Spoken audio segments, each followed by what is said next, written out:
Hello sa inyong lahat! Magandang araw at nawa ay nasa mabuti kayong kalagayan at happy Saturday sa ating lahat.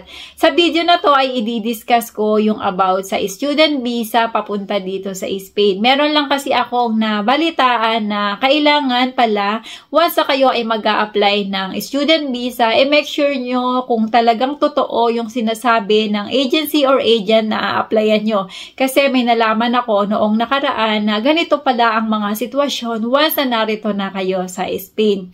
Sa mga naka-process na ng student visa o kaya naman ay mag-a-apply pa lang sa student visa, make sure nyo na legit yung a-applyan nyo. Syempre yun ang unang-una. At saka make sure nyo na totoo yung kanilang sinasabi. Kasi merong mga agency na hindi naman natin maiaalis na talagang business is business para sa kanila. Minsan, marami silang magagandang salita na sinasabi, pero once na dumating na sila dito sa Spain, ay kayo na ang bahala sa inyong mga sarili. Parang ganon. Kaya nakakalungkot yung mga ganoong sitwasyon. Sa mga hindi pa nakakaalam na late, nung nakaraang araw ko lang talaga nalaman na once pala na ang inyong i-enroll dito sa Espanya ay nasa 9 months lang or wala pang 1 year, ang nakalagay pala sa inyong tarjeta or sa inyong ID ay hindi kayo allowed na magtrabaho dito sa Spain. Kailangan pala ang inyong i-enroll ay nasa 1 year para kayo ay allowed or legal na magtrabaho dito once na kayo ay narito as a student visa. Siyempre, oras ng inyong studies ay hindi naman buong maghapon, kaya meron talaga kayong chance na makapaghanap ng extra na trabaho.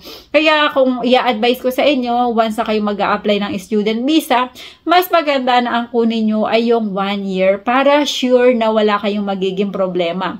Once naman na narito kayo sa Spain, kahit naman nakalagay doon na kayo ay not allowed na magtrabaho, once lang na wala namang magsusumbong, pwede naman kayong magtrabaho dahil pwede naman ang pagbabayad sa inyo ng inyong pag-e-extrahan ay cash para hindi na kailangang ma-declare pa ito.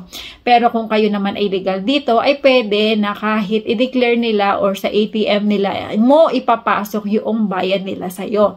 Kaya pero ang mas advisable talaga para wala kayong maging problema kasi nga illegal yon kapag hindi kayo allow dahil 9 months lang yung in-enroll nyo dito ay hindi talaga kayo allowed at baka magka-problema kayo, baka may mga inggitera dyan na magsumbong na kayo ay nagtatrabaho kahit kayo ay hindi allowed. Kaya mas maganda ang kunin nyo sana ay yung 1 year para klaro at sigurado kayo na wala kayong aalalahanin na baka may magsumbong at kayo ay baka kayong mapauwi ng Pilipinas pag nagkaganyan or hindi ko alam kung ano magiging consequences once na nalaman na kayo ay nagtatrabaho kahit hindi naman kayo allowed na magtrabaho. Then, sa mga ibang mag-a-apply, mas advisable siguro kasi may mga agency pala na nag-o-offer ng package which is magbabayad ka ng ganito para may mga ganito ka makukuha na benefits. Kaya lang, nabalitaan ko na useless din pala, na pare-parehas lang pala. Kaya sayang lang din kung ang kukunin mo yung mataas ang babayaran mo, pero katumbas lang din pala siya noong pinakang mababa na package. Kaya sana pag-isipan yung mabuti at sana legit yung inyong pag-a-applyan para naman kayo ay hindi magka-problema. At sa totoo lang, para makapunta kayo dito sa Spain ng mas mabilis, iba talaga kapag ang gagamitin nyo ay student visa. Kaya lang syempre, once na kayo mag-a-apply ng student visa, kailangan nyo ng maraming pera. Kasi meron niya ang kailangan kayong pera, may pera kayo sa bank account na malaki, tapos magbabayad kayo ng malaki sa inyong school na papasukan. At syempre kapag magbabayad ay kadalasan ay buong taon na yan, kung ano yung buong course na kukunin mo, babayaran mo na yun hanggang sa matapos. Hindi naman pwedeng monthly. Hindi katulad kapag nasa Pilipinas, na pwede mong bayaran monthly ang iyong tuition fee. Dito, kapag mag-a-apply ka, babayaran mo na yan ng buong taon or kung gaano katagal yung course na kukunin mo. Then, marami ka pang mga expenses na gagawin. Pero, ito talaga ang pinakamabilis na paraan para makarating ka dito sa Espanya. Kung ikaw naman ay babae na pupunta dito as a student visa, wala namang magiging problema problema kasi kahit papaano ay medyo malaki-laki yung chance na ikaw ay makakahanap ng trabaho. Syempre, ang magiging possible na pwede mong pasukan dito ay paglilinis ng bahay, pag-aalaga ng anak, or kung ano-ano man, pamamalansya, ganyan. Depende sa makukuha mo. Kaya ang advice ko din, dapat maging friendly tayo, makipag-usap tayo sa mga kababayan o mga kapwa natin Pilipino dito na makakasalamuhan nyo para kung sakaling meron silang alam na employer na naghahanap ng maglilinis sa kanilang bahay kahit ilang oras o kahit halimbawa every Monday and Wednesday lang o kaya once a week ay kunin nyo kasi napakalaking tulong din niya para makasurvive kayo dito sa Spain. At syempre dapat din once na kayo ay mag-a-apply as a student visa, dapat yung pamilya nyo sa Pilipinas ay suportado kayo para in case na kayo ay walang mahanap na extra trabaho dahil nga ang pag-aaral nyo ay halos kalahating araw. Ang nabalitaan ko kasi ang oras ng schooling dito ay alas 9 hanggang 1:00 ng hapon. Syempre, may time ka pa na maghanap ng panghapon.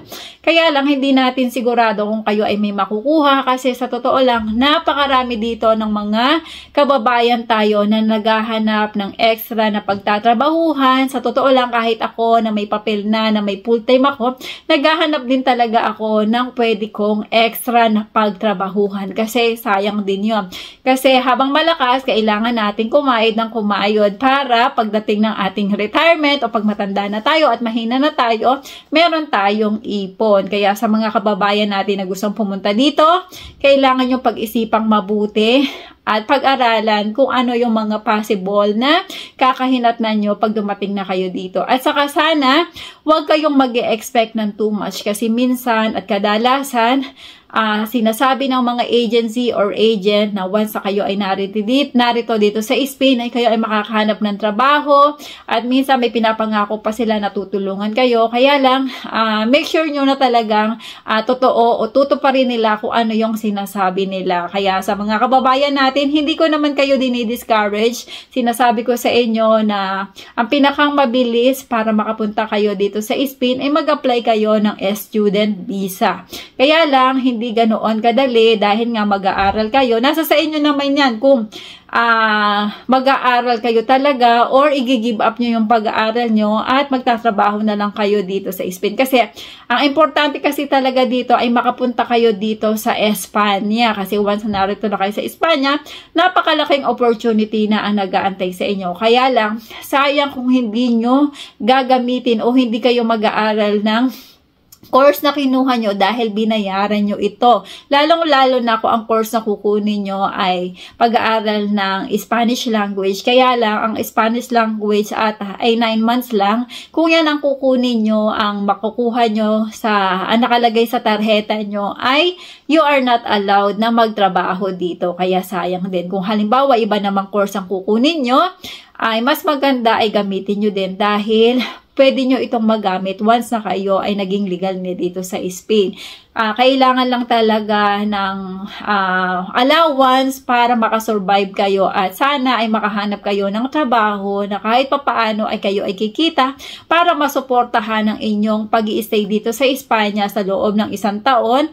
At ang alam ko naman na kapag naka-1 taon na kayo dito at kayo ay may employer na tutulong sa inyo para ma-process ang inyong legality dito sa Spain, kayo ay magiging residente na dito after ng 1 taon. Syempre, mag-aalat pa kayo ng ilang mga buwan bago nyo mahawakan yung inyong resident card dito sa Spain once talaga na may tumulong sa inyo na employer. Kasi, totoo lang, kahit gaano kayo katagal dito sa Espanya, kung walang employer na tutulong sa inyo sa pag-process ng inyong documents, hindi talaga kayo magkakapapel. Kaya sa mga kababayan natin dito na pupunta sa Spain, nawa ay pag-isipan yung mabuti at sana ay malakas ang inyong loob at merong pamilya na susuporta sa inyo or kaya naman ay may pondo kayo na pagkukunan para kayo ay makapag-survive dito habang kayo ay nakikipagsapalaran pa at nakikibaka sa paghahanap ng mapagtatrabahuhan na talagang susuporta sa inyo.